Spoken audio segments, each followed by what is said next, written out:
This episode of There's No A in Creamy has been sponsored by Phoenix Books.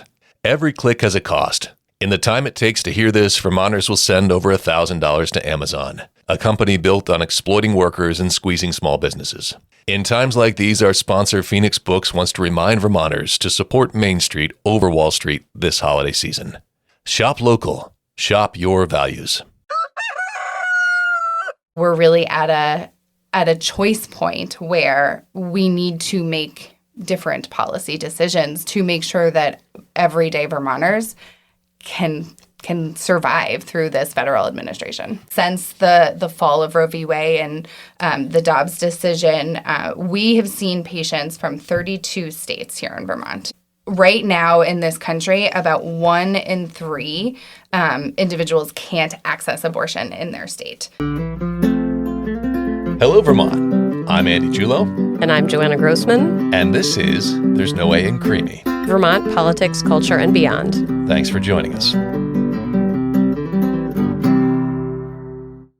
Hello and welcome to There's No A in Creamy, Season 2, Episode 12. That's a dozen. It's a dozen. Yeah. Wow, a dozen for our second season. This one's gone really fast. So fast. Yeah. Yeah, I think so too. It's these marathon recording sessions. Yes, that's probably true, but they're more efficient. Yes, I think we are working on being more efficient in our podcast recording because we have things going on in our life. We do, yeah. And I should say lives, plural. Yes. Yeah. That's how you know, doesn't that's seem how that you know way. we've been in the booth too long. Yeah. We're super excited that Jessica Barquist from Planned Parenthood New England joined us today. Yeah, it was a difficult conversation. There's not a lot of good things going on in the Planned Parenthood world, but it's important to discuss them. Yeah, and I mean, their work is really amazing and inspiring, and we can hold that in our hearts. Yes, and it's so much broader than what you think. Yeah. And we talk about that and all the different services that they perform. Yeah, she had a little gotcha moment with us, like quizzing us about that. She did. That was really good. I wasn't prepared for a test, and we both failed. But you failed less, ironically. Because you're a dude, you know? We're going to have to cut that. I know women. Right. No, that's true. Yeah, fair. It was a good conversation, and they're doing amazing work, and we're excited to share it with you. Enjoy.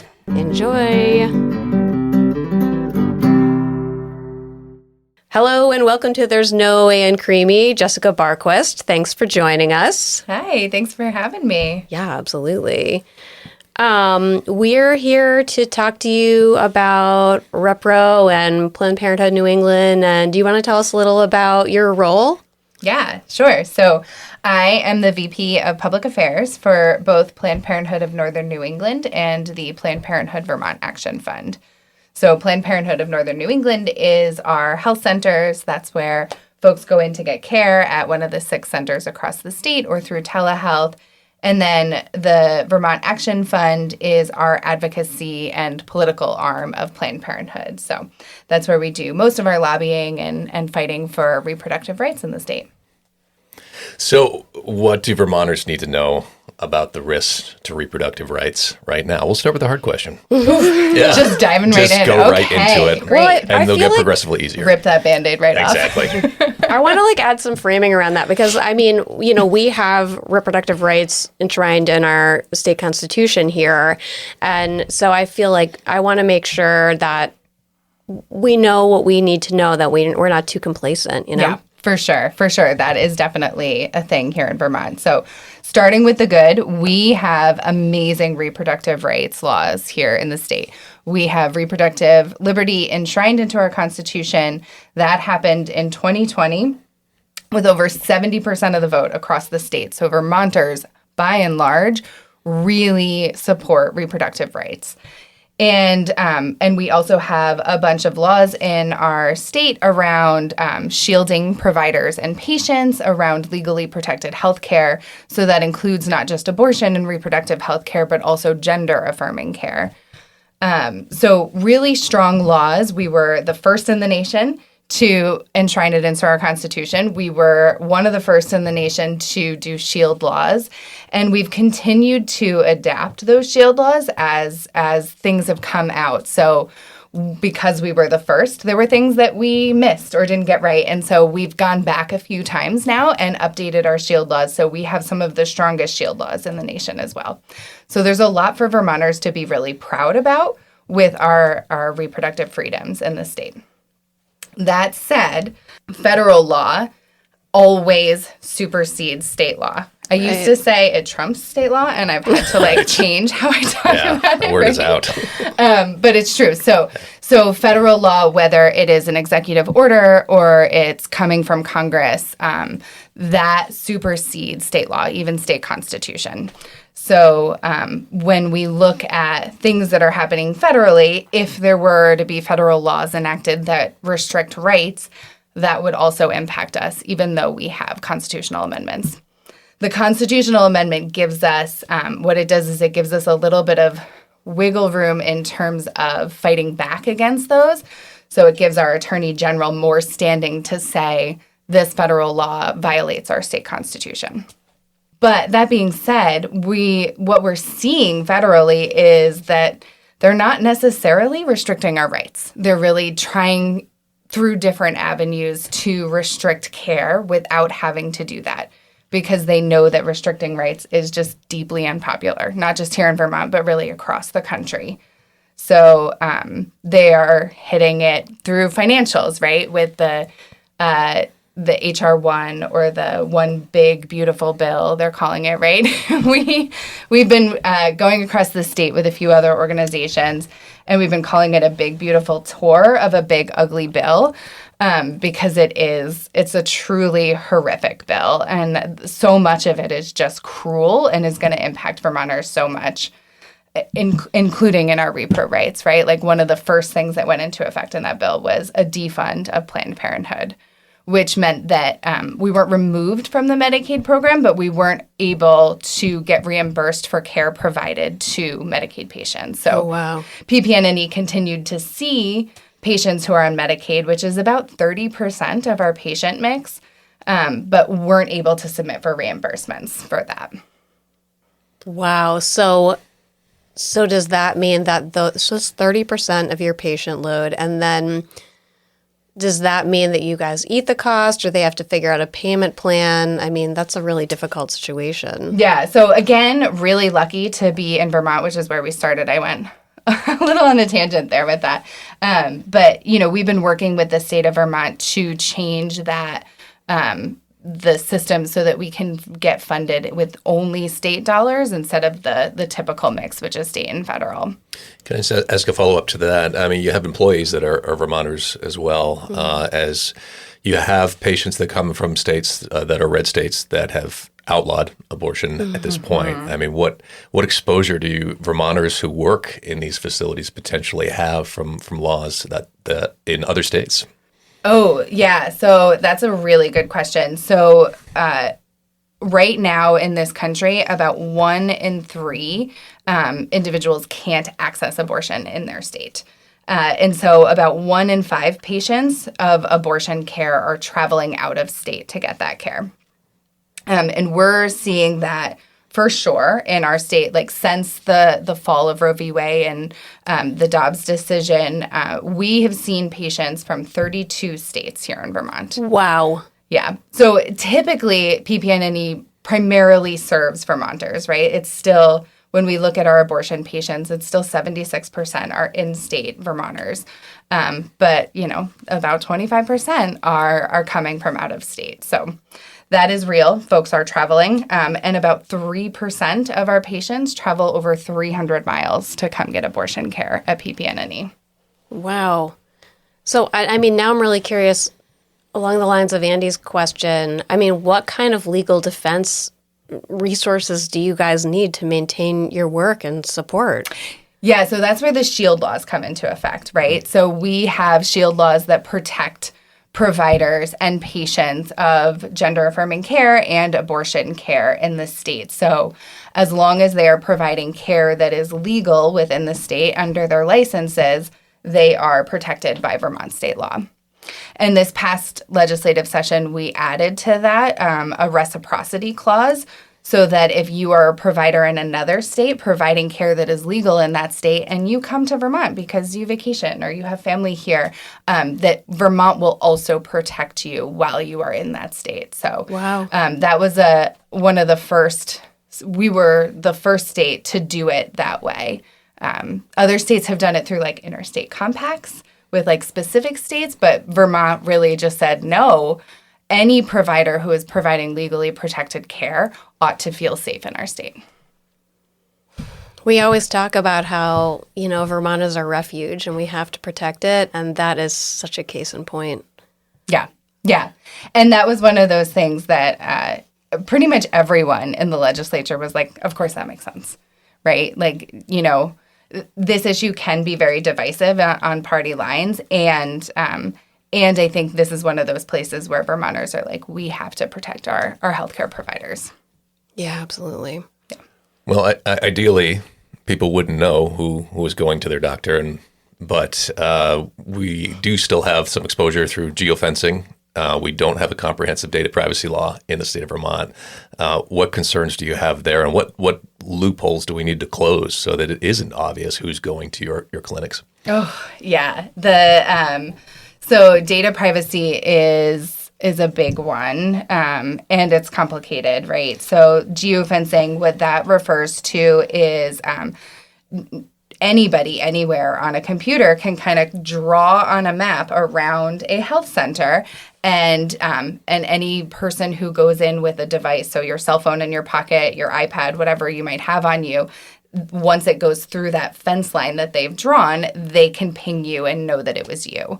And so other states are restricting geofencing around healthcare facilities and other places. And that's something that we're hopeful that Vermont will step up and do for us as well.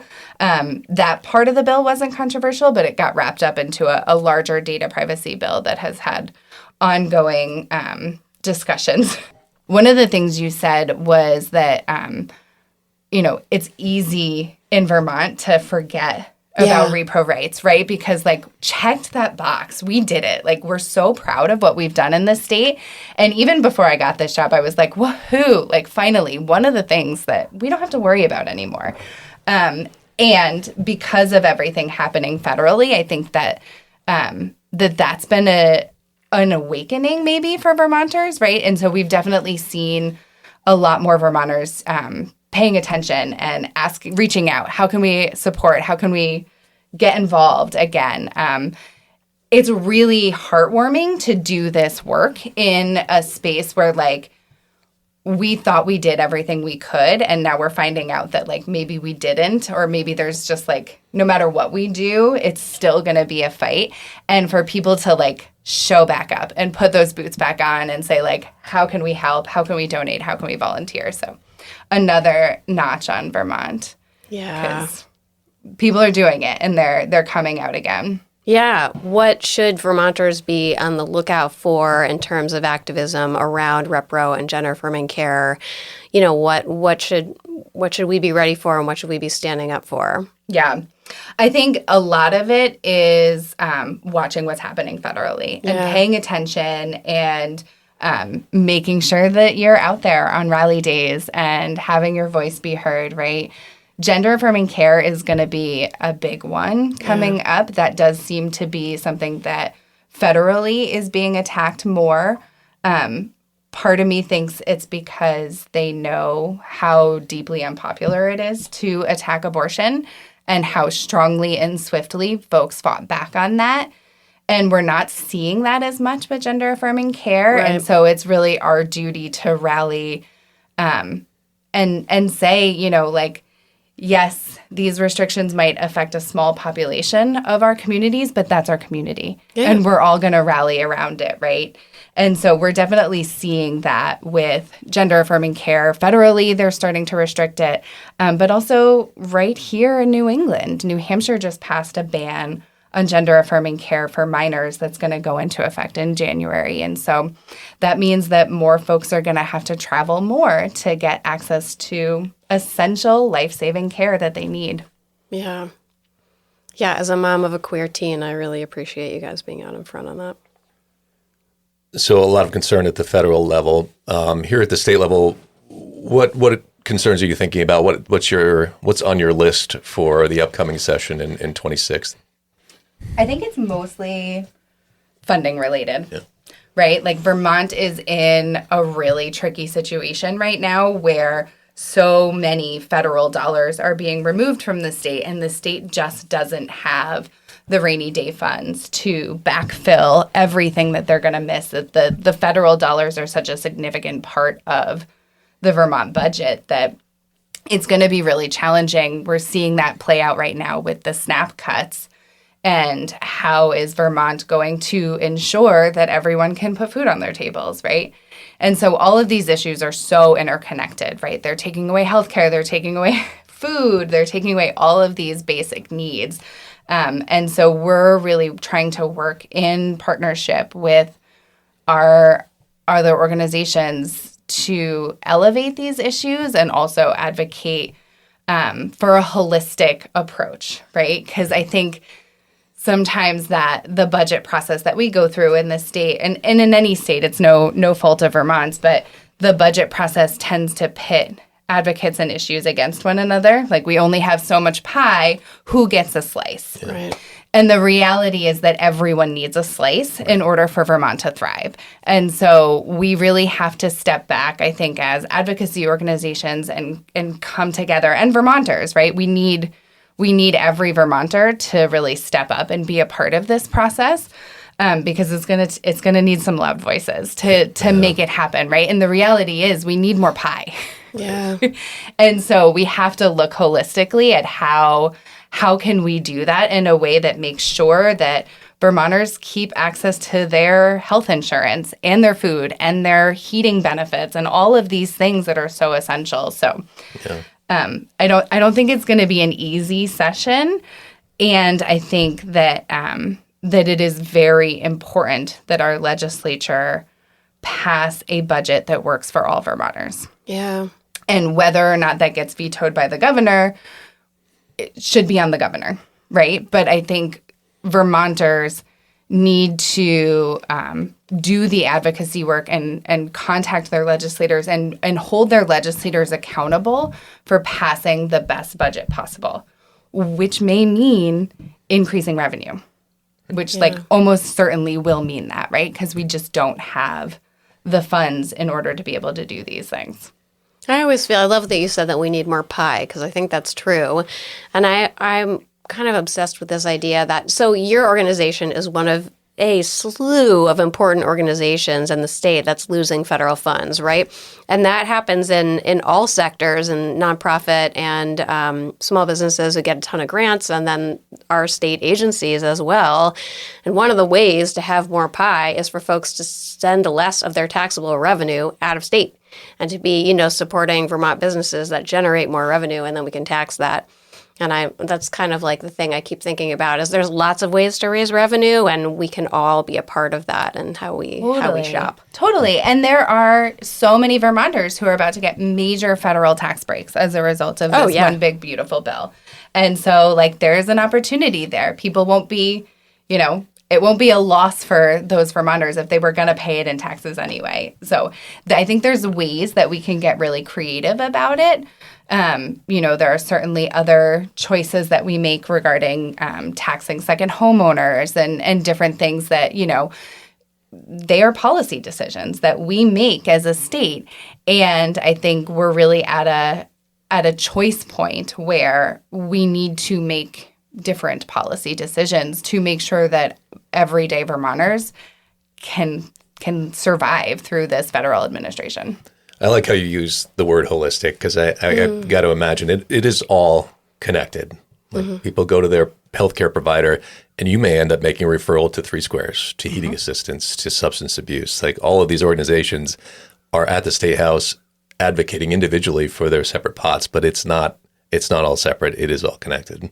Absolutely. Yeah. We have patient support counselors in our health centers who work with patients, and that's exactly what they do. They get them connected to all the other services and things that folks need. So when we're advocating as PPN&E on behalf of our patient population, I can't not also support SNAP benefits and housing assistance and all of those things, because that is the same population of folks. And so we really have to come together as different organizations. And so I've gotten that question a few times. They're like, why are you as Planned Parenthood advocating for SNAP reform or for housing, right? I was in a press conference for housing, and I was like, because our patient support counselors are literally helping people find housing or helping them find tents, or, like this, it's so real.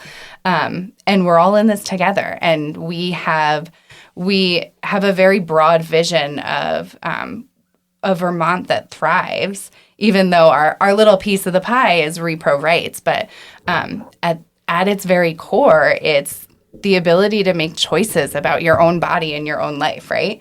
And in order to do that, you need adequate resources to be able to make those choices. Yeah, well put. You hit a little bit on how your staffers provide all kinds of services and supports. I think that something I've learned along the way is that Planned Parenthood provides all kinds of services, not just abortions. And I'm wondering if you could tell us a little about the spectrum of what y'all do. Yeah. When you think about Planned Parenthood, what percentage of our work do you think is actually abortion? Oh man, what a good question. Okay, I'm going to say 50%. What do you think? 20. Oh, okay, you're closer. Okay. Abortion is 9%. Wow. Yeah. So it's what we're known for. It's certainly, a very critical, important part of the work that we do when we think about the spectrum of reproductive and sexual health needs. But it is such a small percentage of what our healthcare staff do on a day-to-day.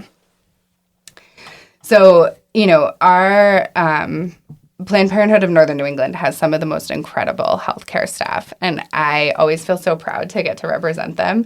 But they are doing so much preventative care. They're doing family planning visits. They're doing STI treatment and testing. Folks are coming in because they have a symptom that they need taken care of, right? Gender-affirming care. We're one of the largest providers of gender-affirming care hormone treatment in the state. So we do a wide swath of things. We just, PPN&E just launched menopause care. Wow.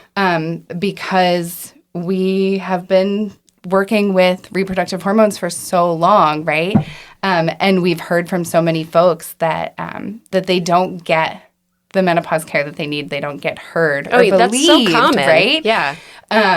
And so I just love reading the patient comments after menopause care, because they're like, for the first time, someone didn't just say that's what it means to be female identified. Right. Or, you were taken so seriously. So really proud of the work that they do. All of our health centers in Vermont also have patient support counselors. So if folks need access to behavioral or mental health counseling or other social services, we have somebody that can connect them with all of that as well, which is really great, because that's a huge need. We're definitely seeing a lot more substance use issues coming in. And so for a lot of the patients that PPN&E serves, we're their only healthcare provider. Yeah. And so we have to do a little bit of everything. You touched on it a little bit at the end there, but I wonder if you could expand just on the opioid crisis and how that's impacted the work at Planned Parenthood, and how Planned Parenthood has helped try to mitigate that crisis. Yeah, that's a big one. I think all healthcare providers are definitely feeling the impacts of that. I think it was definitely a factor in us advocating for having patient support counselors, just recognizing that there was so much more need than we were able to provide, or our healthcare providers were able to provide. We really needed some mental health experts within our health centers. So at a time when Affordable Care Act subsidies are getting cut, Medicaid is getting cut, all those resources are at risk of getting cut. Yeah. How is that affecting your organization? How is that affecting your client load? Yeah. So, for starters, right, one of the first things that happened was Planned Parenthood was defunded from the Medicaid program. And so That has been a huge hit for us. Some of these other things in this HR 1, the big beautiful bill, they don't really go into effect until after midterm elections, Right. which I think is a really critical thing for folks to know, that these things are already set in motion. The Affordable Care Act subsidies are starting to hit now. And we're also seeing here in Vermont, right, the pullout of the Medicare Advantage programs. And so there are a lot of changes in health insurance. And some people might have their health insurance just as like a recurring. So you might not even know that these changes are happening until you get that first bill in January and your premiums shoot up $2,000 or whatever. So one of the things we're trying to do, and our state agencies are so overwhelmed with all of these changes that it's really hard for them to kind of get the word out and make sure that folks are aware of these changes. So one of the things I'm like shouting from the rooftops on all of our platforms is like, check your health insurance. Make sure you know, as we're going into this open enrollment period, what your deductible is, what your costs are going to be, and it come January, because now is the time in open enrollment to make those changes if you need to. Yeah, I've seen a few folks on Facebook like sharing letters they got from their providers showing how their rates are about to go up astronomically. Astronomically, yeah. Which means that more people are going to, particularly more healthy people, are going to choose not to have health insurance, which makes health insurance more expensive. And it means that those folks are going to not get preventative care, which overall costs the system more money because folks wait and delay care until it's a bigger problem or they're having to go to the emergency room. And so that care that they do get is going to be more expensive. And so not having people on affordable, high-quality health insurance is devastating for the whole healthcare system and for the health of our communities, right? Healthcare and accessible healthcare is just fundamental to our communities. And it costs so much on the back end when we're not giving it to people up front. As stressful as it is here in Vermont, it's got to be significantly worse for some of your colleagues in other states. What stories are you hearing that maybe Vermonters should be aware of are happening in the United States? Yeah, I think that the realities that Planned Parenthood affiliates are having to make across the country are devastating, and they're different, right? We're hearing stories of affiliates closing centers or stopping providing care to Medicaid patients, or just really tough decisions. And it does make me grateful every day that I get to do this work in a place where our elected leaders and our communities really care about the work that Planned Parenthood does and don't want to see us close our doors. And so grateful to have that support. But it's hard. It's hard to get those emails from other affiliates and those press releases, knowing that it means more people and more communities going without care and more people having to travel those 300 plus miles to get an abortion or whatever they need. Okay, so I'm curious if you could share with us. We talked a little about activism and what activists should be looking for. Can you share with us a little about what your legislative agenda is going to look like in 2026? Yeah, so I think our agenda, so we passed an update to the SHIELD law last year, which was a big piece of our agenda. And so part of this year is just kind of being open to the federal things that are happening and knowing that the appropriations process is going to be a huge lift. We do have a bill that we worked on with the Treasurer's Office. It's H214. It's called a Safe Harbor Fund. And essentially what it would do is create the capacity within the Treasurer's Office to have a fund for collateral costs for reproductive and sexual health care. So if you have to travel, right, like you're in a spot in the state where you can't access a procedural abortion or gender-affirming care and you need gas money or child care costs, those collateral costs that come with accessing health care, this fund could help support that for patients. Nice. So, really excited about that. We're hoping that that will go through this year. And then, I think there's always like little tweaks and stuff. One of the big things, like healthcare in general, is going to be a big conversation this year. And so we are always in those conversations as one of those like bedrock essential primary care providers in the state, right? Like it's Planned Parenthood and it's the federally qualified health centers that are trying to be those spots in the community that, we are the ones that don't turn our doors away to anybody, right? Anybody can access that. We provide that free care to anybody who needs it. So really trying to keep that conversation elevated. We talk a lot about our hospitals and our bigger systems in the state, which are incredibly important as well.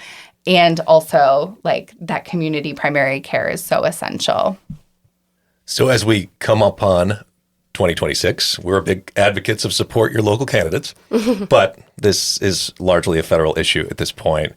Where can people go to find candidates that are aligned with your mission and how they can support those candidates? Ooh, good question. I'm going to back up even a little bit more to that, right? Because I think that there is such an advocacy opportunity for folks with their current electeds in this legislative session, right? And so really being engaged, particularly in that budget process, and sending your legislator an email or a phone call, right?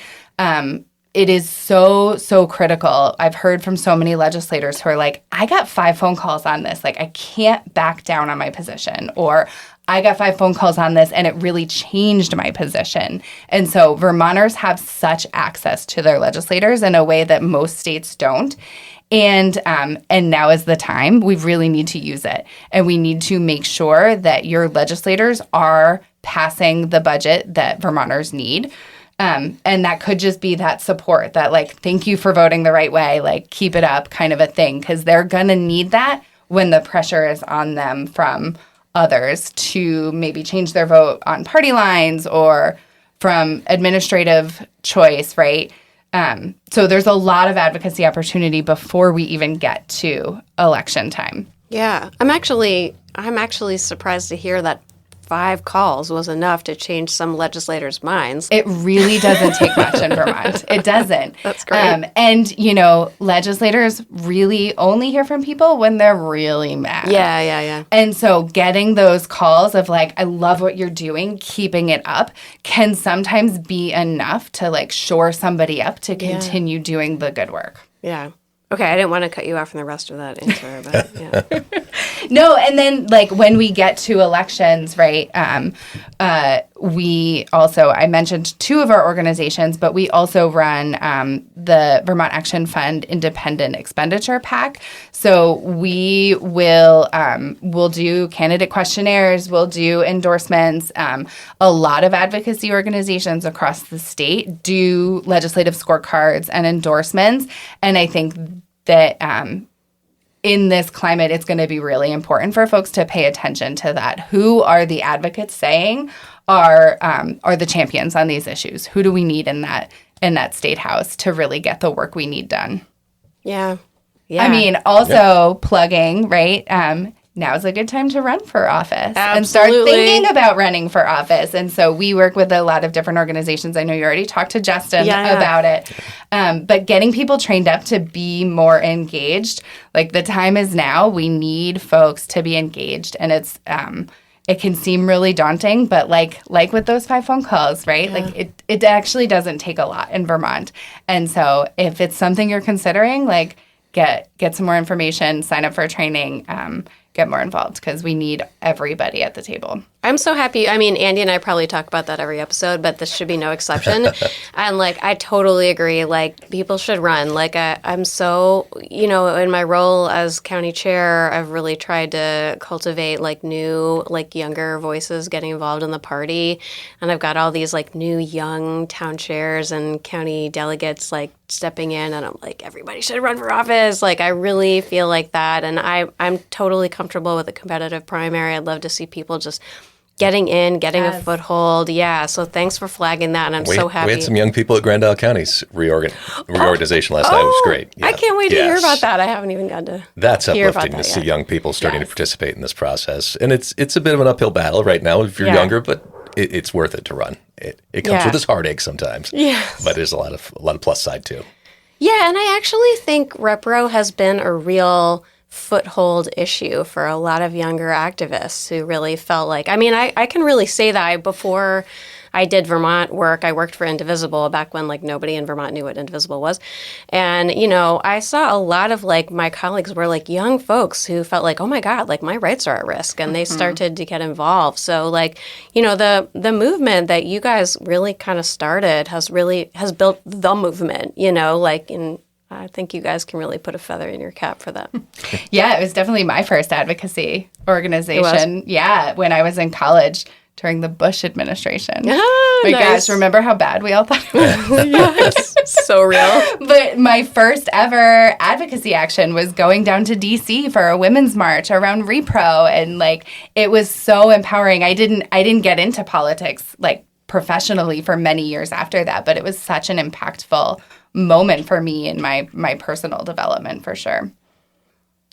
So we have a tradition here on There's No Way in Creamy, and whenever we do like a really serious interview, I feel a little bad about it because this is like a little later. I think we need it more than ever when you have a serious topic. Yeah, okay, that's a good point. Yeah. So Charity Clark started this tradition with us, and so we want to know, when you order a creamy, what is your creamy order? Ooh, yes. Good question. I love a maple black raspberry twist. Ooh. You got the sweet and the tart together. Yeah. Classic. Nice. And do you get sprinkles on that? Not usually. Yeah, Andy's killing me in the sprinkles war. Yeah. Nice. I was telling my son, who is 12, this morning that I was coming here, and he told me that I should let you know that he thinks your name should be There's No I in Creamy because it's much more like inclusive of Vermont. He's like, that would be more poignant. Oh, I see where he's going with that. Okay. Well, I have seen it spelled with an I though too. Yeah. I was being but literal he really there, took it. Yes. But like, there's no I in team. Like there's no I in team. I love that. And I was like, oh my gosh. wow. Yeah. Like blown. I mean, he blows me away all the time. Like kids and their brains are just so incredible. But I was like, okay, I will give them that feedback. So I did that. I think one edit on Spotify and we're rebranded. Let's just do it. Yeah, absolutely. We're saying we're honoring younger voices, right? So like, we should just change the name. Yeah. Well, it's great. And I love that he made that connection too, right? That like you're talking about Vermont politics, but it's not about it's about us. It is. So yeah. Oh my God. Creamies for all. Creamies for all. Jessica, thank you so much for joining us. Yeah, thank you. Thank you. This is great.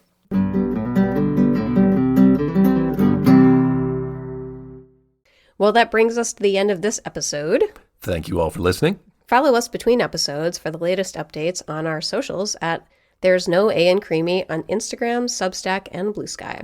And catch us on our next episode of There's No A in Creamy, Vermont Politics, Culture, and Beyond in Apple Podcasts and Spotify.